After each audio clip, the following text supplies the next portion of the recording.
The man behind the uniform. The morning sun painted Lagos in hues of gold and fire as the city stirred with its usual intensity. At the towering Adewale Group headquarters, employees bustled in through gleaming glass doors, oblivious to the quiet figure standing by the front gate in a navy blue security uniform. Uche adjusted his cap, his dark eyes observing the employees with calm detachment. He nodded politely as they passed, most of them barely glancing at him. A few grunted responses. One man, laughing with his colleagues, bumped into Uche without so much as an apology. "Watch where you're standing, gatekeeper," the man hissed before disappearing into the building. Uche remained silent.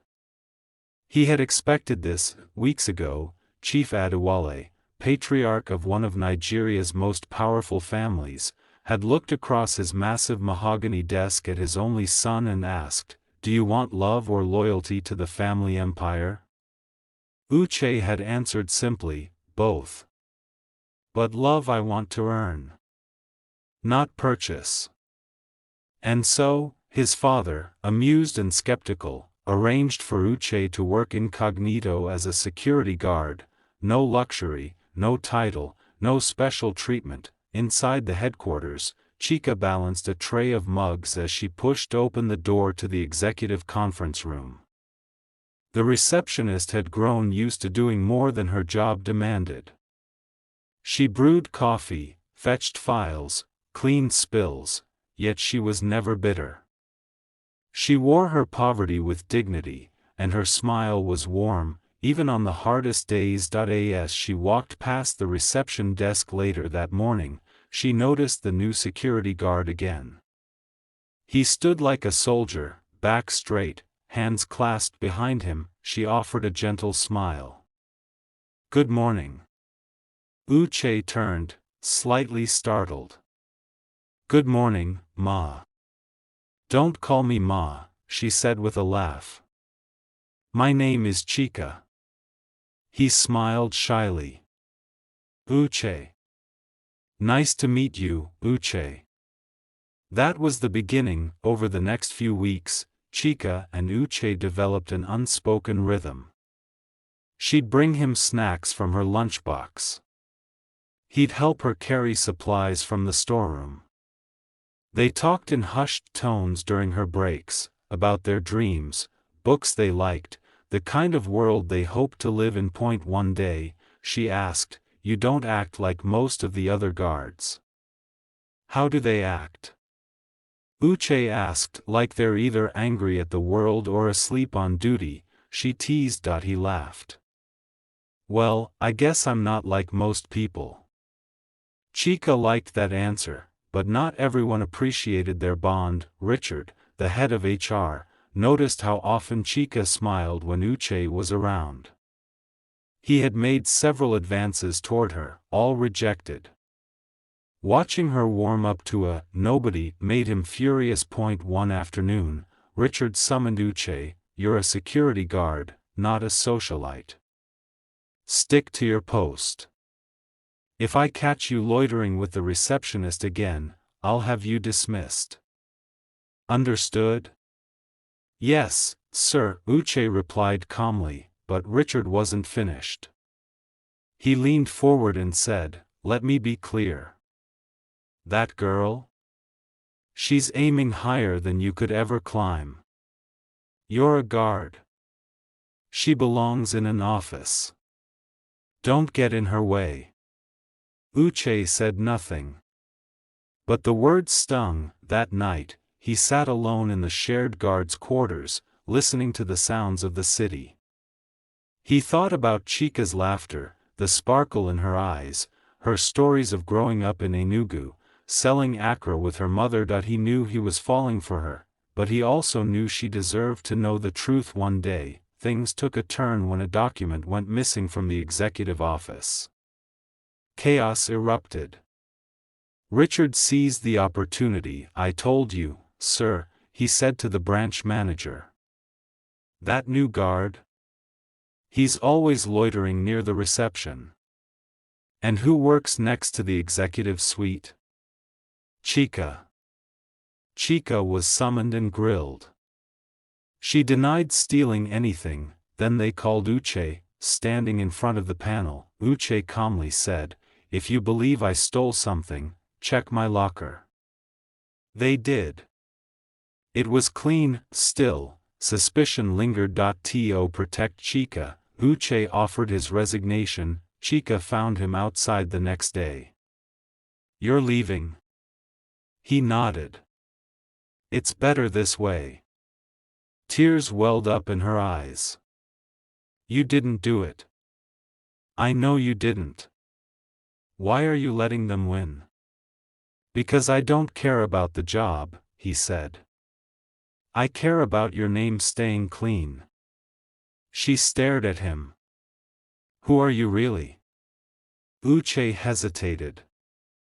"Someone who's trying to understand the world from the bottom, not the top." And then he walked away. Chika cried that night. She had grown to trust Uche, more than she had trusted any man. He was kind, humble, always respectful. And now he was gone. Meanwhile, Uche returned to his real world. He walked through the marble halls of his father's estate, shedding the guard uniform forever. "You've learned what you needed to?" Chief Adewale asked. Uche nodded. "More than you know." His father poured him a glass of wine. "Then prepare. The board is meeting in 2 days. It's time they meet the future of Adewale Group." Uche accepted the glass. "I'll be there. But I'm bringing someone with me." His father raised a brow. "Who?" "You'll see." Guarding love, the billionaire's hidden son. The morning of the board meeting, Adewale Group headquarters was ablaze with whispers. Executives in tailored suits poured into the top floor, wondering about the unusual announcement from the chairman, something about the unveiling of a new era for the company. Chika, jobless and heavy-hearted, walked through the same gates she had passed for nearly 3 years, not as an employee, but as a curious visitor. She had received a strange handwritten note just 2 days earlier. She hadn't seen or heard from him since he left. She didn't know what to expect, but her heart beat wildly at the hope that maybe, just maybe, he had returned. She stepped out of the elevator into a fragrant rooftop garden. There, by a fountain, stood Uche. But he was different. Gone were the security boots and simple uniform. He now wore a deep blue agbada with silver embroidery. His beard was well-groomed, and a gold wristwatch peeked from his sleeve. "Uche?" she asked, her voice barely above a whisper. He turned with a warm smile. "Chika." She walked forward slowly. "What is going on?" "I'm sorry for not telling you sooner," he began, his voice tender. "My full name is Uchenna Adewale. I'm the only son of Chief Adewale, owner of this company. I worked here as a guard to see the world for myself. To meet people. To understand what it meant to be valued, without wealth." Chika staggered backward, eyes wide. "So, all this time, you were testing me?" "No," he said, stepping closer. "I was testing the world. But with you, there was no test. You were just real. You were kind to me before you knew my name. You defended me when no one else would. You believed in me even when I had nothing." She looked away, heart pounding. "You lied." "I hid the truth, yes. Because I didn't want someone to love my name. I wanted someone to love me."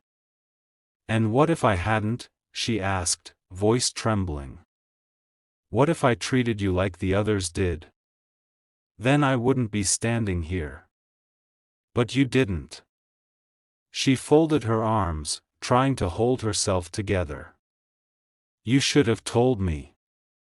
Do you know how foolish I felt when you left? Do you know how much I cried? I cried too, he said quietly. Because I knew I was in love with you. And I couldn't lose you. She stared at him, unsure whether to run or reach out, then the doors opened behind them. Chief Adewale entered with several board members in tow. Uche, are you ready? His father asked. Then he spotted Chika and offered a knowing smile. Ah. So this is the woman who has shaken my son's world. Chika bowed politely. Good morning, sir. Chief Adewale extended his hand. Welcome, my dear. My son has made many decisions in his life, but I believe this may be his best one yet. Inside the boardroom, the announcement of Uche as the future CEO was met with thunderous applause. But as he stood to speak, Uche raised a hand to silence the room. There is something more important I must say, he began. That he turned toward Chika, who sat in the corner beside his father. When I stood at this company's gate, many walked past me like I was invisible. But Chika, he paused, his voice thick with emotion, she looked at me. She spoke to me. She fed me when I was hungry. She gave me laughter when I had nothing. She didn't know I was rich. She just knew I was human. Gasps filled the room. I don't want to run this company without her beside me. Chika, he said, walking to her, I love you. I've loved you from the moment you called me different. Will you marry me?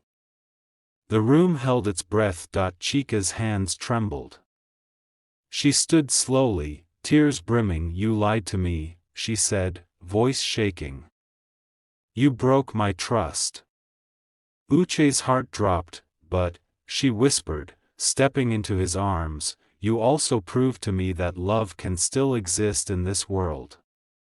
And I would be a fool to let it go. She nodded. Yes. I'll marry you.